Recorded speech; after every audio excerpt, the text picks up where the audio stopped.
There seems to be nothing that Patrick Bet-David loves more than making that trip to Romania to do a 5-hour brown-nosing session for his daddy. Something strange is going on here, and I have questions.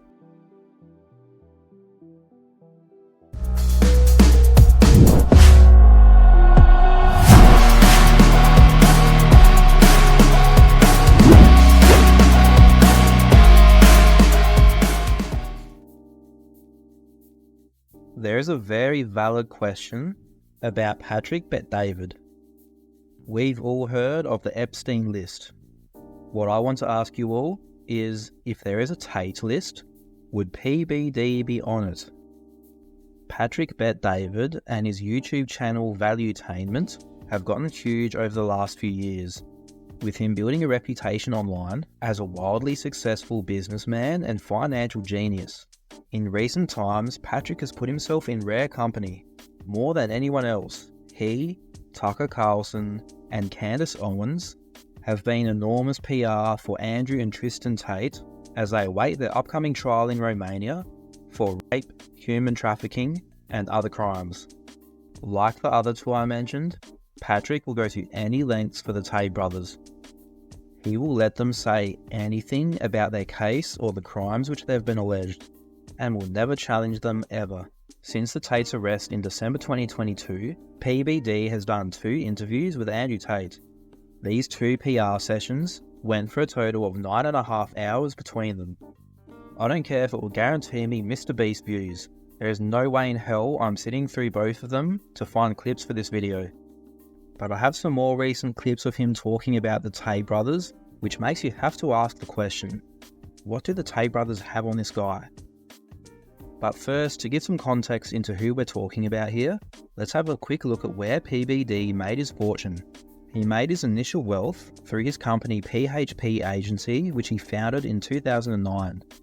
He's described PHP as an insurance company, but in reality, those that have looked closely at it have described it as at best a multi-level marketing scheme. 3 years ago, CoffeeZilla broke down PHP's compensation plan, which really says it all.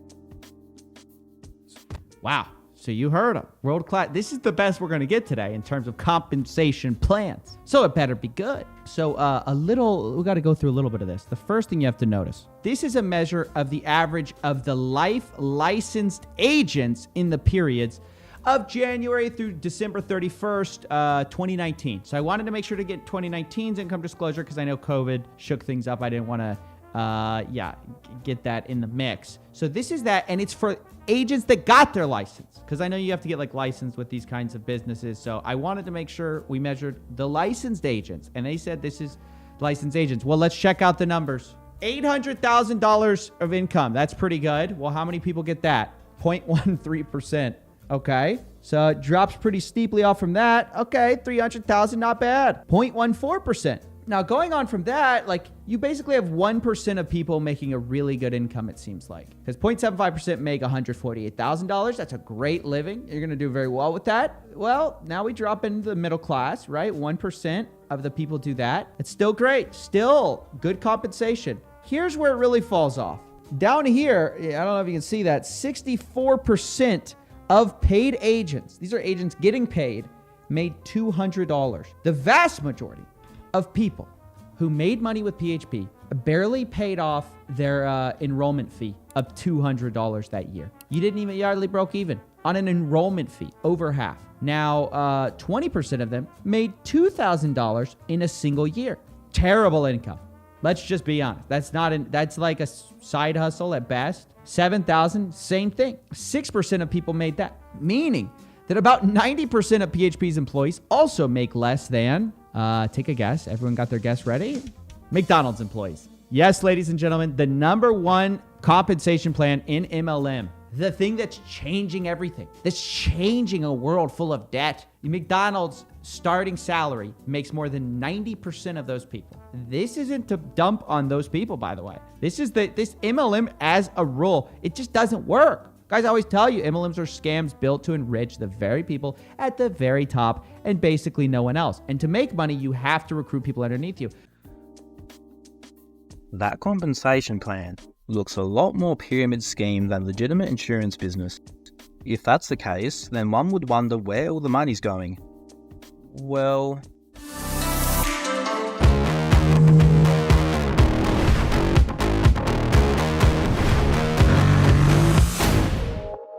I think we are ready. This is a Four Seasons inspired property. It took 2.5 years to draw the plan, and then 2.5 years to build it out.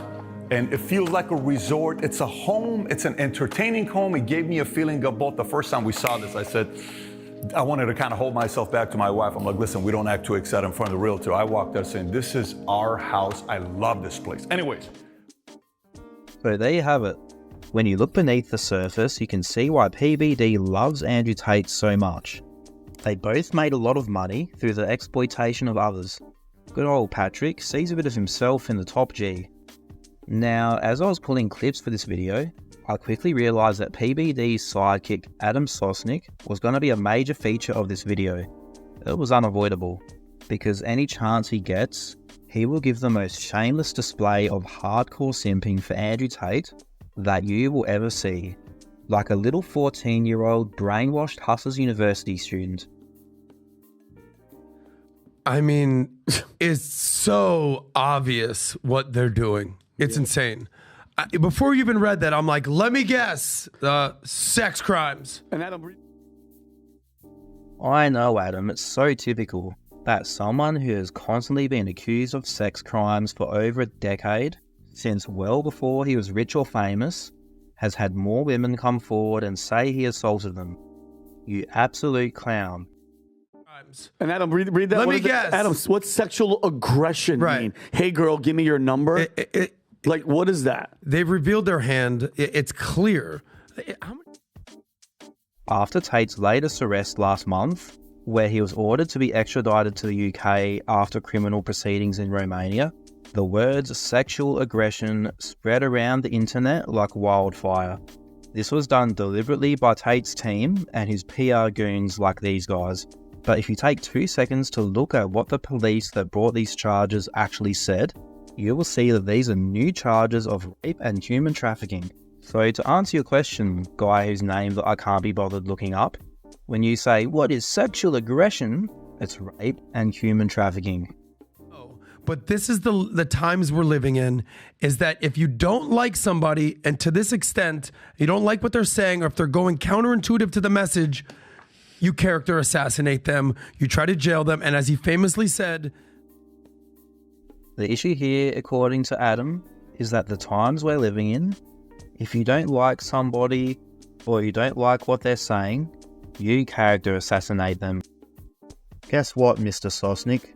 Sometimes people commit crimes, the crimes are reported to the police, they go to trial, and then they go to jail. Your head. Yeah. So we're rooting for these guys. I have no clue what the hell they're going for, but they're trying to extradite them to the UK now. Which is not good. Because it's again, this is my opinion.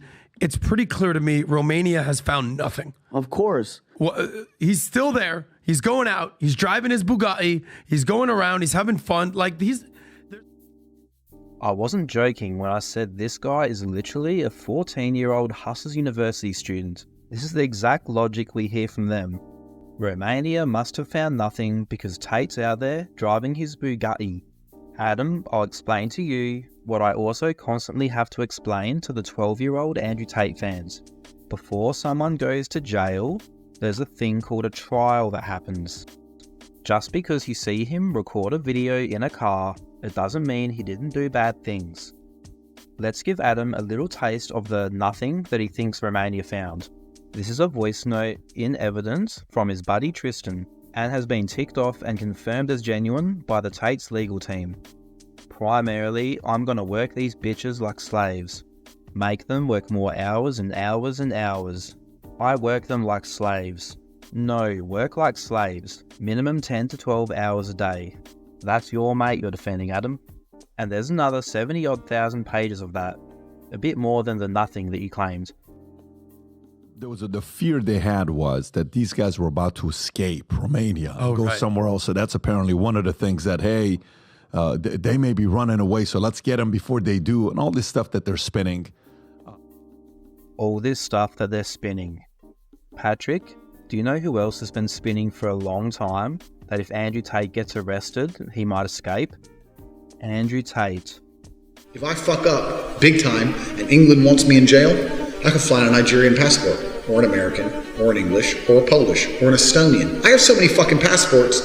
What, are you gonna block them all? They can't stop me traveling. There's always a passport I can pull out. There's always a driver's license I can pull out. If you ban one, I've got another one. I've got bank accounts in 19 countries. My shit is diversified. So am I off grid? No, I'm on so many fucking grids. You can't lock the grid on me because there's too fucking many of them. People are asking me, Another reason they thought he might escape is because of this text message that Aiden Ross read out word for word on stream. I'd show the clip from the stream, but every time I do, the little douchebag claims it. Andrew texted him saying, "Hey, I'm going to be leaving Romania soon and never coming back. If you want to come over and do a week of long streams and content, I think it'll be big. It's basically now or never." So Patrick, how the hell else are they supposed to take that from someone who is not allowed to leave the country while awaiting trial? Okay, time to introduce a new character. A guy called Tom. Maybe Tom's going to be the voice of reason. Come on, Tom. Who it is. Tom, did you have any thoughts on this, or you're sitting there pretty quiet? No, this is unsurprising, but this is horrifying. You know, you've got now UK courts on these guys didn't kill Kennedy.